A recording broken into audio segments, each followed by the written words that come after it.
pour comprendre le motion sickness, il faut limite comprendre le vertige. C'est-à-dire que le vertige, c'est un principe où en fait, c'est normal, on est tous attirés par le vide, mais en fait, on a un réflexe qui nous repousse. En fait. Et les gens qui ont le vertige ont le sentiment que ce réflexe-là n'est pas assez fort. Ben, on a un peu la même logique finalement dans le motion sickness, où on peut s'habituer, mais il y a vraiment des moments où on va se sentir tomber, en fait, et il n'y a pas plus désagréable.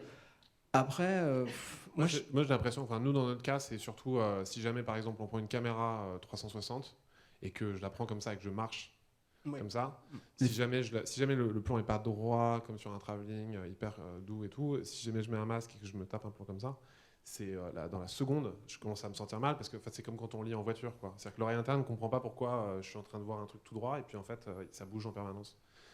Ça, nous, c'est un truc qu'on a eu en fait dans le sens, vu qu'on travaille plutôt dans des codes du jeu vidéo, on a mis en place ce qu'on appelle le body awareness, donc c'est vraiment le sentiment du mouvement du corps. Et en fait, on s'est très vite rendu compte qu'il fallait quasiment le réduire au minimum parce que ça générait énormément de sentiments désagréables chez la plupart des gens. Ensuite, ça, c'est sur des films, c'est sur des expériences qui sont avec justement les casques qui n'ont pas de head tracking, c'est-à-dire où en fait on pivote sur une sphère.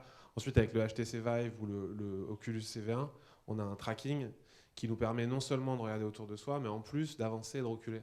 Du coup, on peut se lever, avec le CV1, on peut quasiment marcher en fait, on peut se déplacer un peu, et en fait, on peut rester debout. Par exemple, il y a des films regarder un film debout, je trouve ça toujours un peu étrange si jamais je peux pas faire ça.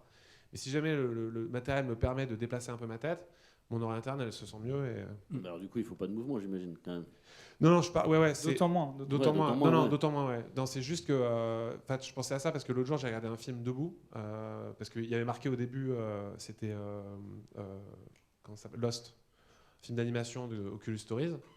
Un petit court-métrage. Et en fait, le début du film est marqué mettez-vous debout. Et moi, je me suis dit non, je ne me mets pas debout, j'aime pas. Et je suis resté. Du coup, t'étais pas dans les fougères ? Si, j'étais dans les fougères pendant tout le film. C'est nul.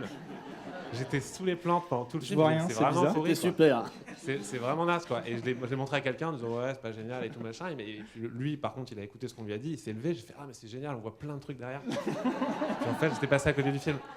Donc voilà, et je l'ai revu, et effectivement, c'est hyper agréable de le regarder debout. Mais pourquoi c'est agréable ? C'est parce que je peux me déplacer, en fait.